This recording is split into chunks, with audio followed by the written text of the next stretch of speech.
स्वस्ति श्री गणेशाय नमः।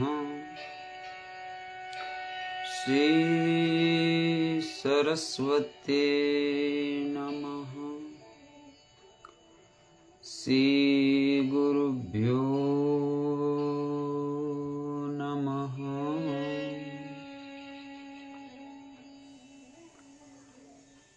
अन्नपूर्णा सदा पूर्णा शंकर प्राण वल्लभा ज्ञान वैराग्य सिद्धि भिक्षांच देहि मां पार्वती। माता देवी पार्वती पिता देवो महेश्वर। बांधवा सर्वशिव भक्तानां सर्वेश देश त्रिलोक सर्वदा। ध्यानं मूलं गुरुर्मूर्ति पूजामूलं गुरुर्पदम्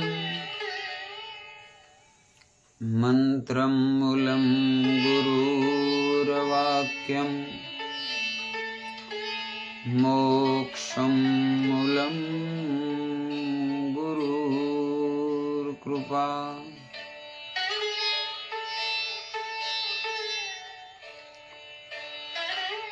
विघ्नेश्वराय वरदाय सुरप्रियाय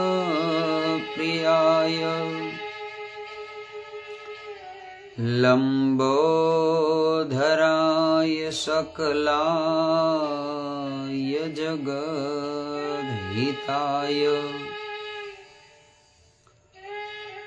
नागाननाय सुतयज्ञविभूषिताय गौरीसुताय गणनाथ नमो नमस्ते। सौ वाला भक्तों ने जय श्री कृष्ण, हर हर महादेव, जय गणेश। મિત્રો, અત્યારે જ્યારે સમગ્ર વિશ્વની અંદર પ્રથમ પૂજની એવા ભગવાન વિઘ્નહર્તા ગૌરી નંદન ગજાનન ગણપતિ દેવતાનો જે દ્વાદશ ઉત્સવ ચાલી રહ્યો છે, શેરીએ શેરીએ, નગર નગર, ગામે ગામે લોકો ભગવાન ગણપતિની પોતાની શક્તિ અને ભક્તિ અને જાણકારી અનુસાર ભગવાનનું પૂજન અર્ચન, આરતી, સ્તુતિ, કીર્તન, ભજન પોતપોતાના સામર્થ્ય પ્રમાણે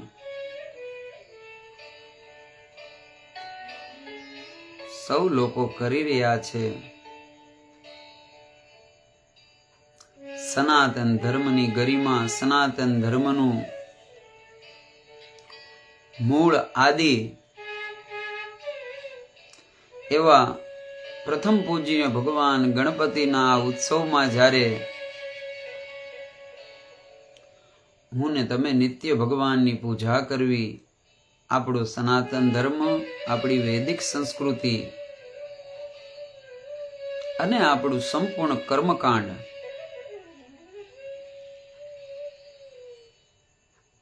આ સર્વની અંદર એક એક પૂજા, એક એક મંત્ર, એની પાછળ આપણા ઋષિઓએ કરેલું જ્ઞાન પૂર્વક ચિંતન, મનન અને અધ્યયન, જે રીતે મિત્રો દૂધનું દહીં, દહીંમાંથી માખણ અને માખણમાંથી ઘી અને ઘી દ્વારા દીપની પ્રાગટ્ય થાય છે અને એ દીપ દ્વારા પ્રકાશ થાય, એવી જ રીતે આપણી પૂજા, આપણું કર્મકાંડ અને આપણા મંત્રો એનું પણ આ રીતે સૂક્ષ્મથી સૂક્ષ્મ અધ્યયન કરી, ચિંતન કરી, મનન કરી અર્થ, દ્રષ્ટિ અને ભાવ આ ત્રણ વસ્તુમાં વિભાજન કર્યું છે. કાલે જે રીતે આપણે વક્રતુંડ મહાકાય સૂર્યકોટિ સમપ્રભા નિર્વિઘ્નમ કુરુ મે દેવા સર્વ કાર્ય શુભાની સુસર્વદા, આ શ્લોકનું આપણે કાલે ઋષિ પંચમી અને ઋષિ પંચમી નિમિત્તે સપ્ત ઋષિનું જ્યાં પૂજન છે એમાંના સપ્ત ઋષિ એવા ગૌતમ ઋષિના માધ્યમથી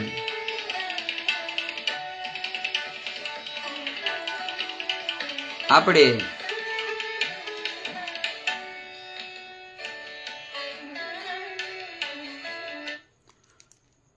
જે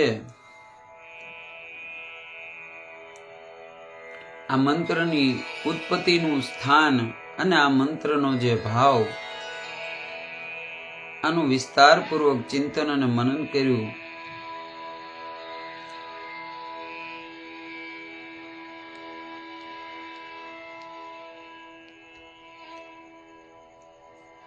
તો આજે આપણે આ મંત્રનું ચિંતન અને એની ઉપર મનન કરવાનું. વિઘ્નેશ્વરાય વરદાય સુરપ્રિયાય લંબોધરાય સકલાય જગત હિતાય નાગાનનાય શ્રુત યજ્ઞ વિભૂષતાય ગૌરી સુતાય ગણનાથ નમો નમસ્તે.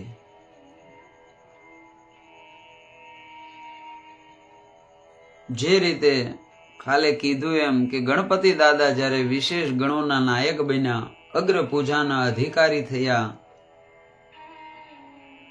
અને પૂર્વનો જે સિદ્ધાંત હતો, પૂર્વનું જે વિધાન હતું કે કોઈ તપ કરે, અનુષ્ઠાન કરે, પછી એની મનની મનીષા કોઈ પણ હોય, સમાજના હિતની હોય, સમાજના અહિતની હોય, ધર્મને હાનિ કરવાની હોય, છતાં પણ એક વિધાન હતું કે કોઈ તપ કરે તો એમને એ તપના બદલામાં જે માંગે દેવું પડે.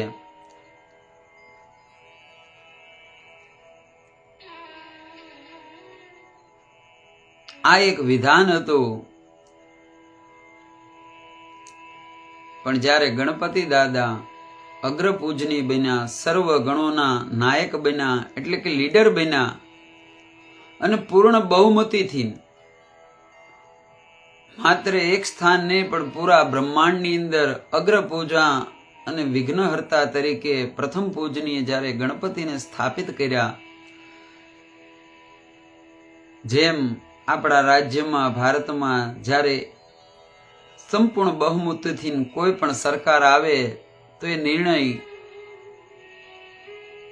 અને કોઈ પણ નવો કાયદો લાવવો હોય તો સરળ પડે. અને આપણા યશસ્વી પ્રધાનમંત્રી નરેન્દ્રભાઈ મોદી સાહેબે ઘણા એવા જૂના કાયદા હતા જે લોક મંગલ અને લોકહિતમાં કાંઈ ને કાંઈ પ્રકારે અહિત કરતા હતા અને એમની સરકારને લાગ્યું કે આ કાયદા અને આ ઠરાવ એને બંધ કરી એમાં સંશોધન કરવું. એને સંશોધન કરી ઘણા એવા કાયદા જે બ્રિટિશ કાળથી અંગ્રેજોએ જેમ આપણી ઉપર રાજ કર્યું અને ભારતની પ્રજાનું શોષણ કરવાની એમાં નીતિ હતી, આવા બધા જે કાયદાઓ હતા એ કાયદાઓને ફેરવ્યા. એમ ધર્મની અંદર પણ આવો કાયદો હતો, કોઈ તપ કરે ને એને ફળ દેવું પડે. આ ગણપતિએ આવી અને કાલની કથામાં એ કાયદો તો એમ જ છે કે જે કર્મ કરે એને ફળ દેવું પડે, પણ ગણપતિ દાદાએ એમાં સુધારો કર્યો કે તપ કરે ને ફળ તો દેવાનું, પણ એ તપની પાછળની મનીષા લોકહિત અને લોકમંગલ એટલે કે શુભ કામના હોવી જોઈએ. જો એની કામનામાં શુભતા નહીં હોય, લોકોનું, ધર્મનું, સાધુ સંત બ્રાહ્મણ અને મનુષ્ય અને ચરાચર આ સમસ્ત જગતનું મંગલ નહીં હોય, તો ભગવાન ગણપતિમાં વિઘ્નકર્તા પણ છે અને વિઘ્ન હરતા પણ છે.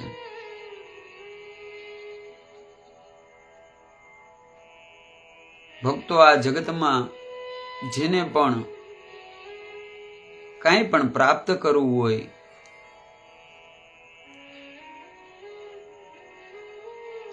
આ જગત કર્મ પ્રધાન છે અને આ જગતનું કોઈ એવું કર્મ નહીં હોય જે કર્મમાં દોષ નહીં હોય. કર્મ માત્રમાં કાંઈ ને કાંઈ દોષ આવે. કેમ કે નિર્દોષ એક જ ઈશ્વર છે. ઈશ્વરનું એક જ એવું કર્મ છે કે ઈશ્વરના કોઈ કર્મમાં, કોઈ કાર્યમાં કોઈ દોષ નથી. ઈશ્વર પૂર્ણ છે અને જીવ છે એ અપૂર્ણ છે. તેથી આ જગતમાં કોઈ પણ કાર્ય કરો એમાં દોષ પણ હોય અને એમાં પુણ્ય પણ હોય.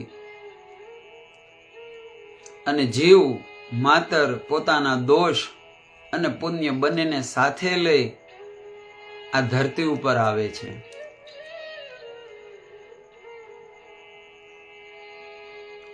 ભાગ્ય એક એવી વસ્તુ છે કે એને ગમે તે સમયે કોઈ પણ જન્મની અંદર જીવ ભાગ્યના તાળાને ખોલી પણ શકે.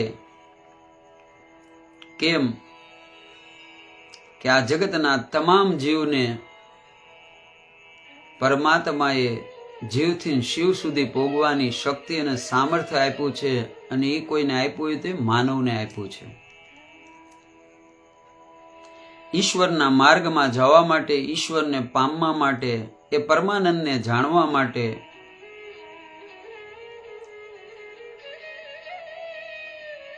તો આ જીવ મનુષ્યનો દેહ લઈ આ જગતમાં આવ્યો, પણ જ્યારે આવ્યો ને ત્યારે પૂર્વના પાપ અને પુણ્ય બંને સાથે લઈને આવ્યો છે. અને પરિણામે ઈશ્વર તરફ યાત્રા. કેમ કે આપણા ધર્મમાં 4 પુરુષાર્થ બતાવ્યા: ધર્મ, અર્થ, કામ અને મોક્ષ.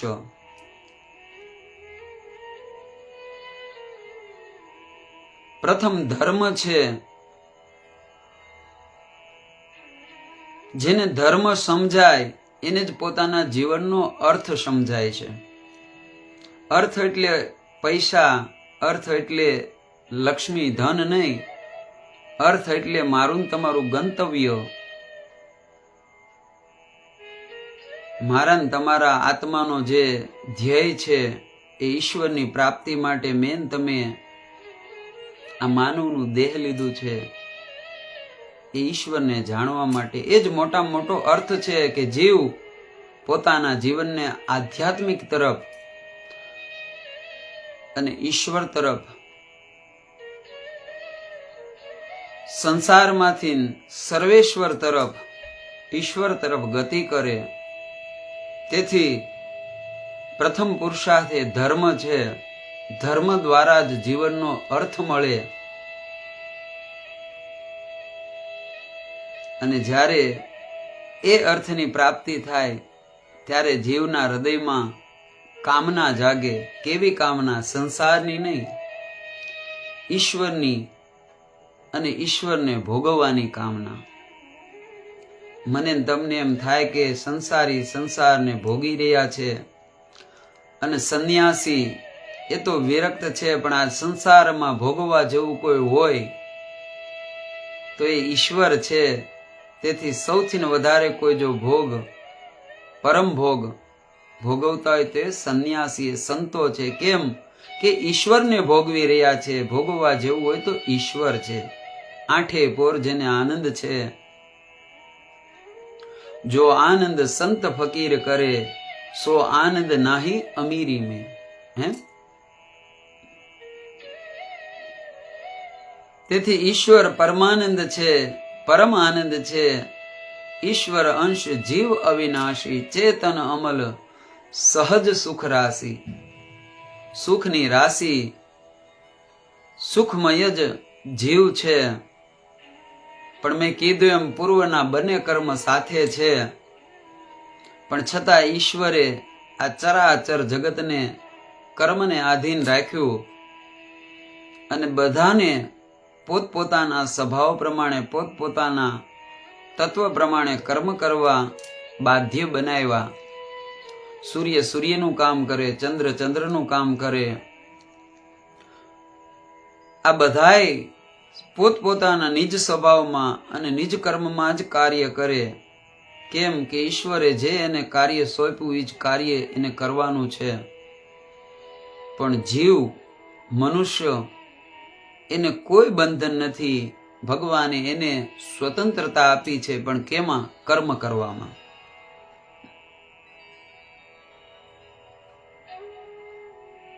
કર્મ કરવું એ જીવનો સ્વતંત્ર અધિકાર છે. એને સત્યના માર્ગે ચાલવું, એને ધર્મના માર્ગે ચાલવું કે પછી એને અધર્મના માર્ગે ચાલવું, આ ત્રણ લોકમાં કોઈ સ્વતંત્ર હોય કર્મ કરવામાં તે માનવ છે. દેવ અને દાનવ અને માનવ આ મુખ્ય ત્રણ સૃષ્ટિ. એમાં દેવ ઉપર, દાનવ નીચે અને માનવ છે મધ્યમાં, એટલે કે વચ્ચે પૃથ્વીમાં. માનવ ધારે તો દેવ પણ બને, માનવ ધારે તો દાનવ પણ બને, અને માનવ ધારે તો નરમાંથી નારાયણ પણ બને. આ સ્વતંત્રતા, આ સામર્થ્ય, આ શક્તિ આ ત્રણેય લોકમાં કોઈનામાં હોય તો એ માનવ દેહમાં અને માનવ શરીરમાં છે. તેથી ગોસ્વામી તુલસીદાસ કે બડે ભાગ માનુષ તન પાવા, સુર દુર્લભ સબ ગ્રંથ ન ગાવા, સાધન ધામ મોક્ષ કર દ્વારા, પાઈના જીને પર લોક સવારા. આ લોક અને પરલોક આ બંનેને સવારવા માટે તો માનવનો દેહ લઈ અને આ ધરાધામ ઉપર જીવ આવે. અને હંમેશા જ્યારે પણ જીવ આવે ત્યારેના જીવનમાં મેં કીધું એમ બંને કર્મ સાથે હોય છે. પણ જ્યારે જીવ પરમાત્મા તરફ ગતિ કરે તો એનો પહેલો સ્વભાવ છે એ વ્યાપક બને, વિશાળ બને. જેમ કાલના મંત્રમાં આવ્યું કે એની કામના શુભ હોવી જોઈએ. વ્યક્તિ જ્યારે સ્વમાંથી પર તરફ ગતિ કરે, આત્માનો સ્વભાવ છે, આત્મા વ્યાપક છે, ઈશ્વર આત્મા રૂપે સર્વમાં સમાયેલો છે. અને આવી જ્યારે જીવની દ્રષ્ટિ આવે, શુભતા આવે, મંગલતા આવે અને એની સાધના થાય, અને આ સાધના જ્યારે આરંભ થાય ત્યારે પ્રથમ પૂર્વના કર્મ અને સંસારની જે માયા આ માયા પણ આવે છે અને એની સાધનામાં ઈશ્વર તરફની ગતિમાં અનેક અવરોધો આવે છે. પણ એક વાત પણ ચોક્કસ, આ જગતમાં જેને પણ કાંઈ સિદ્ધિ લેવી હોય, જેને પણ કાંઈ પ્રાપ્તિ કરવી હોય, એના જીવનમાં એને ગતિ કરવી પડે, એને તપ કરવું પડે. અને આ જગતમાં જે ચાલે, જે ગતિ કરે, એના જીવનમાં અનેક સ્પીડ બ્રેકર આવે, અનેક પ્રકારના અવરોધો આવે. જે ભણવા બેસે એને જ પરીક્ષા આવે, ઘેરે બેસે એને પરીક્ષા ન આવે. પણ એ પરીક્ષા એની માટે ઉન્નતિનું પણ સાધન બને અને એ પરીક્ષા એને એની આગળ વધવાની અવરોધ પણ બને. તેથી વિઘ્ન જરૂર આવે.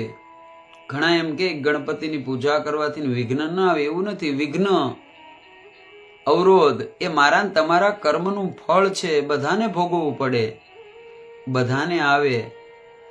પણ આ શ્લોકમાં જ ગણપતિ દાદા બોલે છે, વિઘ્નેશ્વરાય વરદાય.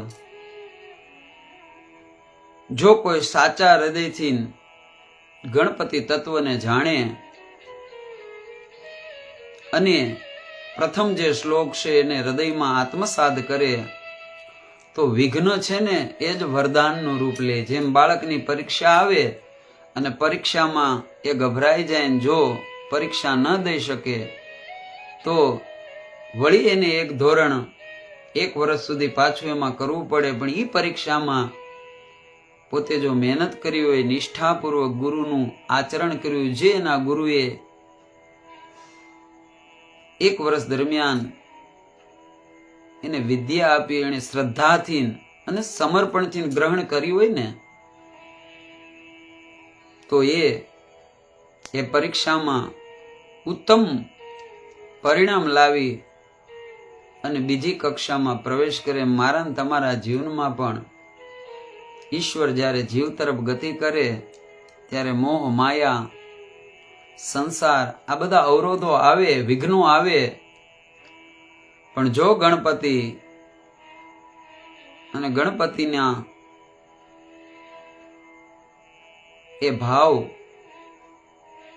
વ્યાપકતા મારા ને તમારા હૃદયમાં આવે તો એ વિઘ્ન વરદાન બને. વિઘ્નેશ્વરાય વરદાય સુરપ્રિયાય. જે વિઘ્નમાં પણ વરદાન બનાવે અને વિઘ્નથી ડરે નહીં, પણ વિઘ્નમાં વિવેકનો ઉપયોગ કરે. કેમ કે ગણપતિ એ વિવેક છે, વિવેકના દેવતા છે. વિવેક એ મારા ને તમારા જીવનનો આધાર છે. તેથી તો આપણે ગણપતિને વિદાય નથી દેતા. વિવેક એ એક દિવસ રાખવાની વસ્તુ નથી. વિવેક એ તો માણસના જીવનની સાથે દિવસે ને દિવસે જેમ માણસની ઉંમર વધે એમ માણસનો વિવેક વધવો જોવે, વૃદ્ધિ થવો જોવે. જ્યાં વિવેક છે ત્યાં સિદ્ધિ બુદ્ધિ છે, અને જ્યાં સિદ્ધિ બુદ્ધિ છે એના જીવનમાં શુભ છે. તેથી વિવેક દ્વારા વિઘ્ન જ હંમેશા વિકાસનું કાર્ય લાવે. આ જગતમાં જ્યારે જ્યારે વિઘ્ન આવ્યું, પ્રકૃતિનું વિઘ્ન આવ્યું, દેવ તરફથી આવ્યું, પૃથ્વી તરફથી આવ્યું, પણ માનવતાનો વિકાસ થયો હોય ને તો વિઘ્નમાં જ થયો છે. જેમ જેમ માણસને તકલીફો આવી, એ તકલીફોના સમાધાન માટે માણસે પ્રયત્ન કર્યો. જે વીજળી પૂર્વમાં મને તમને ડરાવતી હતી, પણ વિજ્ઞાને જ્યારે એ વીજળીને સમજી, જે વિઘ્ન હતું ને એ જ આજ મારા ને તમારા માટે વરદાન બની ગયું. પેલા એ વીજળી મને તમને ડરાવતી હતી, પણ આજે વીજળીના લીધે જ મારું ને તમારું જીવન એકદમ સરળ બની ગયું. એમ પ્રત્યક્ષ વસ્તુ એમાં શક્તિ છે. આ શક્તિ વિધ્વંસ પણ કરે અને આ શક્તિ વિકાસ પણ કરે. બસ એ શક્તિની મધ્યમાં રહી મારે ને તમારે સંતુલન કરવાનું છે. અગ્નિ જીવન માટે જરૂરી છે, જીવનદાયી છે, પણ જો વિવેક ન હોય તો એની અગ્નિ મારા ને તમારા પ્રાણને પણ લઈ લે છે. તેથી વિઘ્નેશ્વરાય વરદાય સુરપ્રિયાય લંબોધરાય સકલાય જગત હિતાય.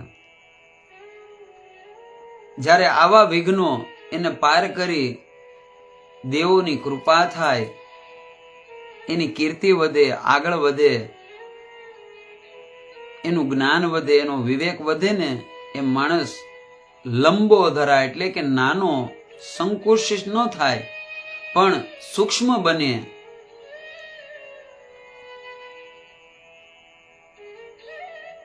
જેમ હનુમાનજી સૂક્ષ્મ રૂપ ધરી સિયાહી દિખાવા, વિકટ રૂપ ધરી લંક જલાવા. એનામાં સૂક્ષ્મતા પણ આવે, એનામાં વિરાટતા પણ આવે. અને આ બંને જગતના હિત માટે. લંબોધરાય સકલાય, સકલા એટલે કે સકલ જગના. લંબોધરાય સકલાય જગત હિતાય.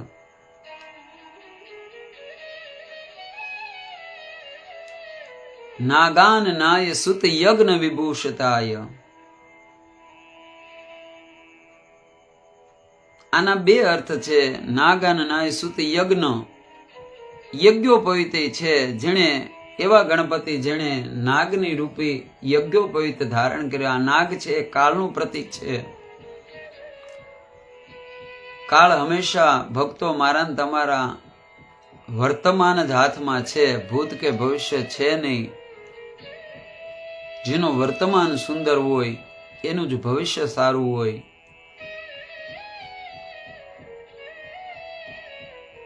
અને કર્મ એ યજ્ઞ સમાન હોય.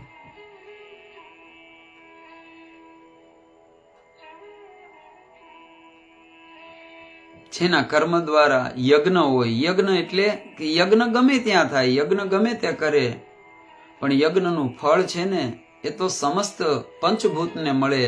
જ્યાં જ્યાં યજ્ઞનું પવિત્ર એ દિવ્ય વાયુ પસરે, ફેલાય, એ સ્થાનને, એ જગ્યાને, એ વાતાવરણને સૌને પવિત્ર કરે છે. તેથી યજ્ઞ એ પરમાર્થ છે. તેથી તો આપણે શ્રીમદ ભાગવત યજ્ઞ, રામચરિત્ર યજ્ઞ, શિવપુરાણ આ બધાને યજ્ઞ કીધા. કેમ કે કોઈ પણ કરે આ કર્મ પણ એનું ફળ એ તો સર્વને મળે. યજ્ઞ ગમે તે કરે, ગમે તેના ઘેરે કરે, એનું ઘર શુદ્ધ બને એટલું જ નહીં, પણ જ્યાં જ્યાં એ યજ્ઞનો ધૂમ્ર જાય ત્યાં ત્યાં એ શુદ્ધતા ફેલાવે, પવિત્રતા ફેલાવે. એમ મારા ને તમારા કર્મ, મારા ને તમારું જીવન જ્યારે સ્વમાંથી પર તરફ કલ્યાણની ભાવના, કોઈ પણ કર્મ હોય એ કર્મની અંદર સર્વનો અને સર્વદા સર્વના શુભની ભાવના આવે, એ કર્મ યજ્ઞ બને. વિઘ્નેશ્વરાય વરદાય સુરપ્રિયાય લંબોધરાય સકલાય જગત હિતાય નાગાન નાય સુત યજ્ઞ વિભૂષિતાય ગૌરી સુતાય ગણનાથ નમો નમસ્તે. ગૌરીના સુત એવા ગણપતિ અમે તમને વંદન કરવી. કેમ કે તમે જે ગણોના નાયક બન્યા, તમે જે પ્રથમ પૂજનીય બન્યા, એવા ગુણ, એવો ભાવ, એવી સમૃદ્ધિ તમે અમને આપો.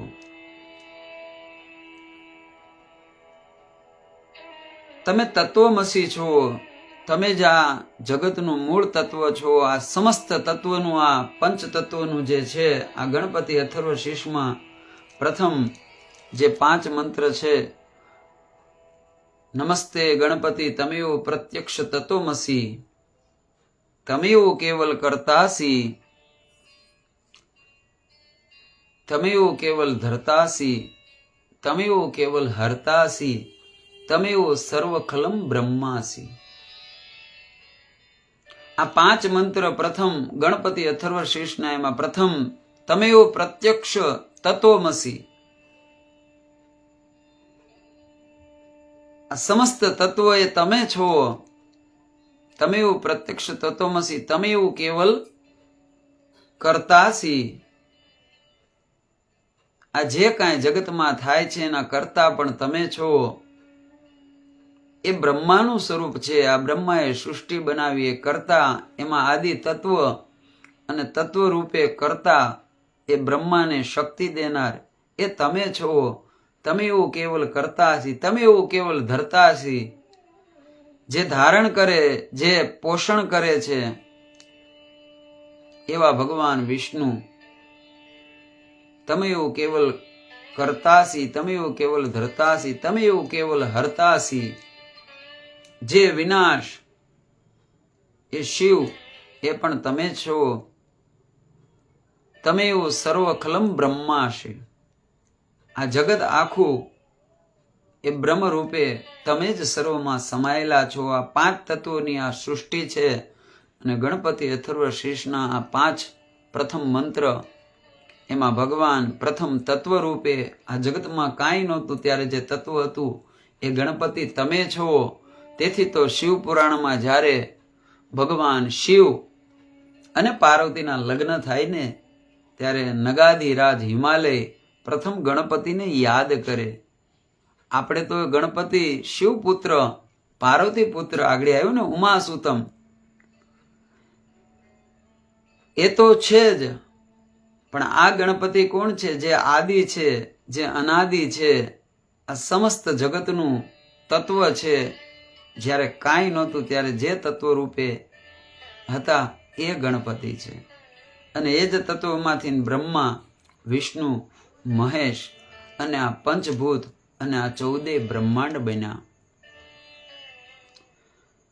તેથી માણસનો વિકાસ હંમેશા વિઘ્નમાં જ થાય છે.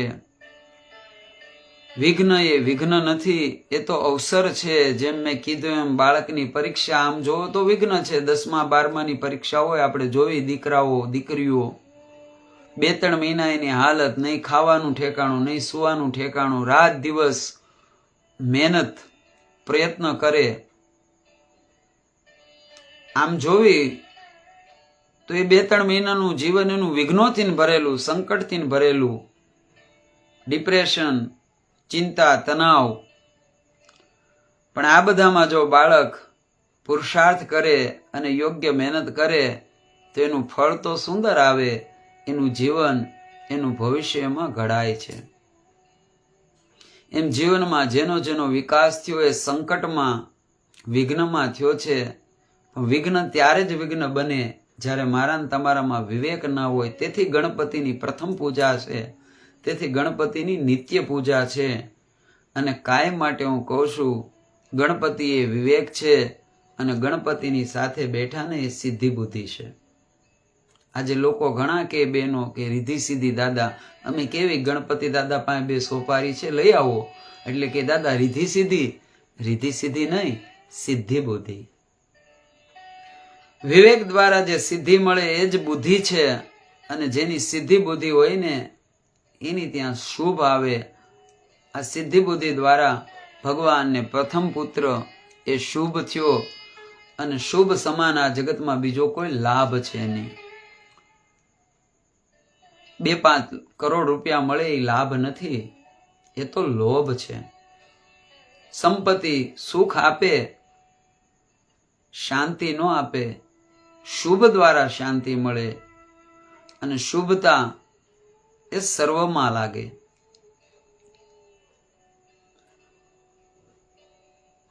શુભનો સ્વભાવ છે. જે સૌનું સારું ઈચ્છે, સૌનું સારું કરે, સૌનો વિચાર કરે એને શુભ કહેવાય. અને જે પોતાનો વિચાર કરે એને જ અશુભ કહેવાય. આ સમસ્ત 84 લાખ યોનિમાં વિચાર કરવાની શક્તિ અને સામર્થ્ય માત્ર વિચાર નહીં, એનું ચિંતન મનન અને એના દ્વારા ચરાચર જગતનો અનુભવ કરવાનું, એ આત્મતત્વને જાણવાનું કોઈ શક્તિ ને સામર્થ્ય હોય ને તો એ મનુષ્યમાં છે. તેથી ગણપતિ એ વિવેક છે, એની સાથે બેઠા એ સિદ્ધિ બુદ્ધિ છે. તેથી તો આપણે ગણપતિને વિદાય દેતા નથી. વિવેકને ક્યારેય વિદાય ન દેવાય. બુદ્ધિ ભગવાને ઘણી આપી, પણ આ બુદ્ધિ સાથે એને ધૂંધલી પણ કીધી. ભાગવતમાં આવે છે આત્મદેવની કથા. આત્મદેવ બીજું કોઈ નહીં, મારો ને તમારો આત્મા છે. અને આત્માની પત્નીનું નામ છે ધૂંધલી. એને બુદ્ધિ કીધી છે. બુદ્ધિ જો ધર્મ પ્રમાણે ના ચાલે તો એ ધૂંધલી છે, તર્કવાદી છે, તર્ક કરે. આજ ઘણા તર્ક કરે ને કે આ બધું ખોટું છે, આ બધી પૂજા પાઠ પણ આજ તમે જો પાશ્ય દેશમાં વિજ્ઞાનિકો જેમ જેમ સંશોધન કરતા જાય એમ આપણા ધર્મને સ્વીકારતા જાય. આજે કરોડો રૂપિયાના એટલો એ લોકો પૈસા દ્વારા જે સંશોધન કરે છે, બ્રહ્માંડની જે ખોજ કરે છે, આપણા વેદો આપણા પુરાણોએ અનાદિ યુગો પહેલા આ બધું લખી નાખ્યું. વિજ્ઞાન છે ને એ વિચાર છે, અને ધર્મ છે એ ભાવ છે. કાં તો મારા ને તમારામાં વિચાર હોવો જોઈએ, કાં તો મારા ને તમારામાં ભાવ હોવો જોઈએ. વિચાર હંમેશા સિદ્ધિ બુદ્ધિ દ્વારા થાય.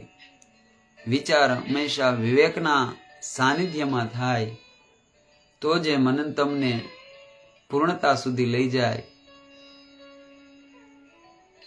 તેથી વિજ્ઞાન સંશોધન કરે, પણ વિજ્ઞાન કોઈ માન્યતા લઈને ન હાલે. વિજ્ઞાનનું હૃદય એ તો કોરી પાટી સમાન હોય. એ સ્વીકાર કરવા માટે પણ તૈયાર હોય છે, પણ પ્રમાણ સાથે સ્વીકાર કરે. તેથી ગણપતિ અથર્વશીર્ષમાં પણ આવ્યું, તમ જ્ઞાનમય વિજ્ઞાનમય. જ્ઞાન અને વિજ્ઞાન એ બંને એકબીજાના પૂરક છે.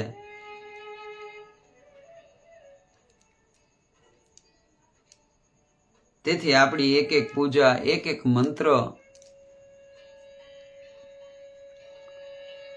આની પાછળ રહસ્ય પડ્યું છે, ઊંડાણ પડ્યું છે. આધ્યાત્મિક અને વિજ્ઞાન આનો સમન્વય છે.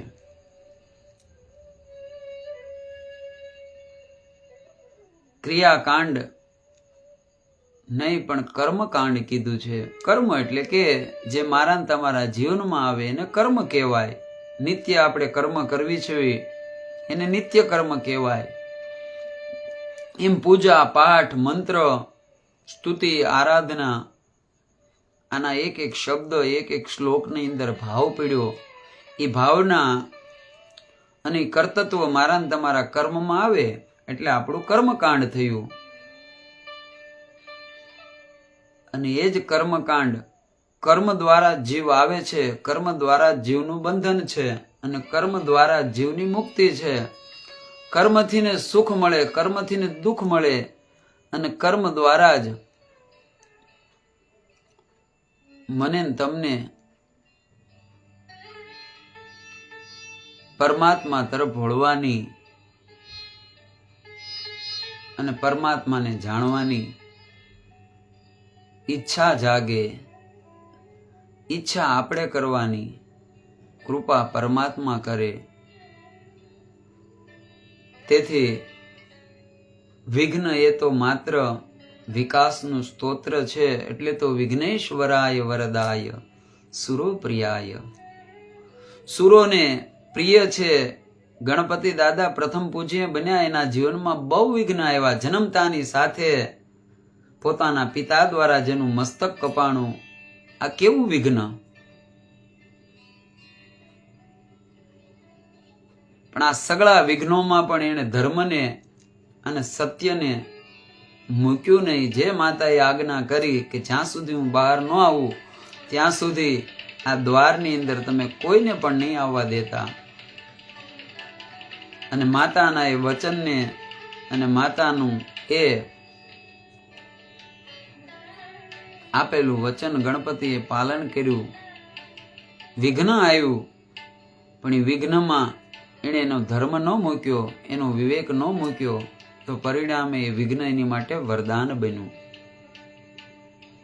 તો આવતીકાલે આપણે બીજો શ્લોક ભગવાનને ધરો કેમ ચડે છે, દુર્વા વિશે અને એના ફળ વિશે મારા ગુરુની કૃપાથી યથાશક્તિ હું પ્રકાશ આપીશ. તો આજનો આ સત્સંગ અહીંયા હું પૂર્ણ કરું છું. વળી બધાને બે હાથ જોડી સમસ્ત સનાતન અને હિન્દુ ધર્મના તમામ ભાઈઓ બહેનોને કહું છું, આપણું કર્મકાંડ, આપણો ધર્મ વિશાળ છે. એક એક પૂજાની અંદર એક એક ભાવ છે, એક એક મંત્રની અંદર એક એક ભાવ છે. જો એને સમજી જાણી અને જીવનમાં ઉતરે ને, તો મારું તમારું જીવનમાં સરળતા અને જીવનમાં આવતા કર્મના વિઘ્ન પણ વરદાન બને. અને સુખ હંમેશા માણસને પડતી તરફ લઈ જાય અને દુઃખમાં જ માણસનો વિકાસ છે. દુઃખ એક એવી વસ્તુ છે જેમાં કર્મનું કષ્ટ અને કર્મનું બંધન પણ કપાય, અને સાથે દુઃખમાં જે ભગવાનની ભક્તિ અને ભગવાનની પ્રાપ્તિ થાય. તમે બધા સંતોના જીવન વાંચો. આ બધા સંતો એના જીવનમાં અઢળક દુઃખ હતા, પણ એ દુઃખ એ કર્મનું ભાથું છે. કર્મ તો સૌને ભોગવવું પડે, પણ વિવેક અને જ્ઞાન હોય તો મેં કીધું એમ કે ઈશ્વર ગમે ત્યારે મળે, ગમે તેને મળે. ઈશ્વરની પ્રાપ્તિ માટે કોઈ વિશેષ જન્મ, કોઈ વિશેષ જ્ઞાતિ, કોઈ વિશેષ શરીરની જરૂર નથી. અનેક પુરાણોમાં દાખલા છે. જ્યારે પણ જીવ ઈશ્વર તરફ ગતિ કરે, ઈશ્વરને પામી લે છે.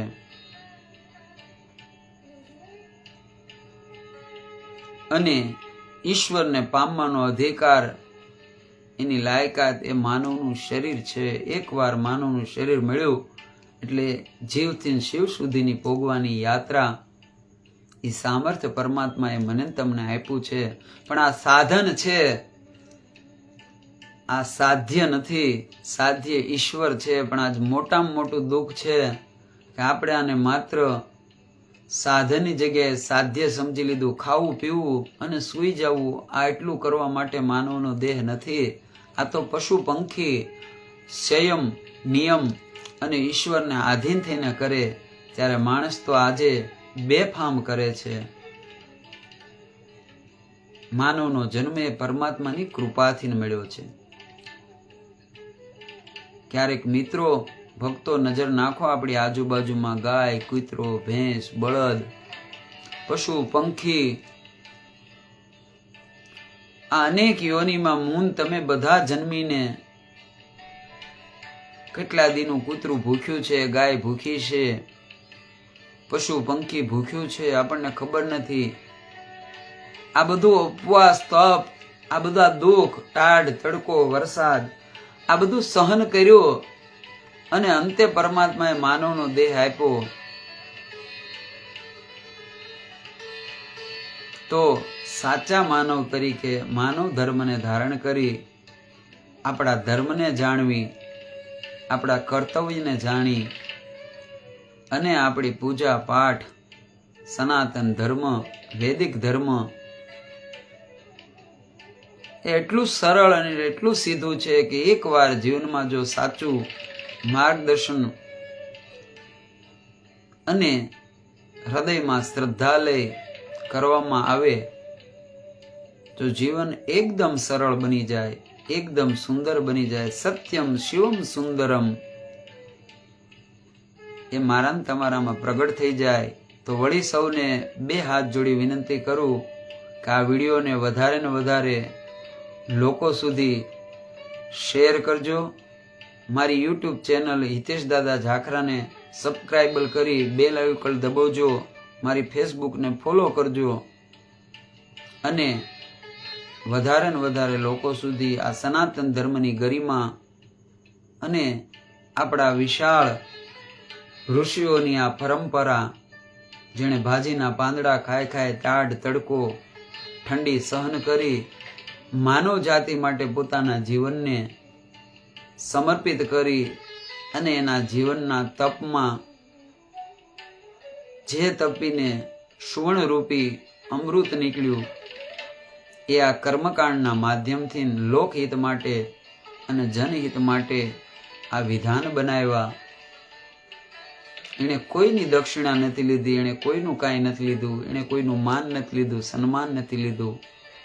બસ એક સાચા માનવ તરીકે ઈશ્વરની આપેલી ફરજને પૂરી કરી મારા તમારા જીવનને સરળ કર્યું છે. તો એને ફેલાવવું અને જનજાગૃતિ, જ્યારે આજે સનાતન ધર્મ ઉપર દિવસે ને દિવસે વિધર્મ દ્વારા ધર્મ ઉપર મીડિયાનો જમાનો છે, ખોટી અફવાઓ દ્વારા, અને એક ક્ષણમાં મને તમને માઇન્ડ ડાયવર્ટ કરવાના અનેક પ્રયત્નો થઈ રહ્યા છે. ત્યારે સૌ સનાતન ધર્મને અને ધર્મના અનુયાયીઓને હું કહું છું કે જાગો, આપણા ધર્મને જાણો, સમજો, એની ગરિમાને જાણો, ખોટા વેમ અને ખોટી જગ્યાએથી મુક્ત થઈ આપણા આદિગુરુ શંકરાચાર્યએ જે 5 સ્થાન આપ્યા છે, પ્રથમ ગણપતિ, દુર્ગા, વિષ્ણુ, શિવ અને સૂર્ય, આ 5માં સંપૂર્ણ સનાતન ધર્મ સમાયેલો છે. અને પછી એમાં જે વિભાજન થયું, પણ કેન્દ્રમાં 5 છે. આ 5 મૂળ છે 5 તત્વના, અને 5 તત્વના શરીરમાં એ સમાયેલા છે. તો નિત્ય આને જાણવા માટે મારી ફેસબુકને ફોલો કરજો અને વધારે ને વધારે લોકો સુધી આ વિડીયોને શેર કરજો. અને સાચા હિન્દુ અને સાચા સનાતન રૂપે મારી ચેનલને વધારે ને વધારે સબસ્ક્રાઇબ કરજો. સૌને જય શ્રી કૃષ્ણ. અસ્તુ. હર હર મહાદેવ. જય શ્રી ગણેશ.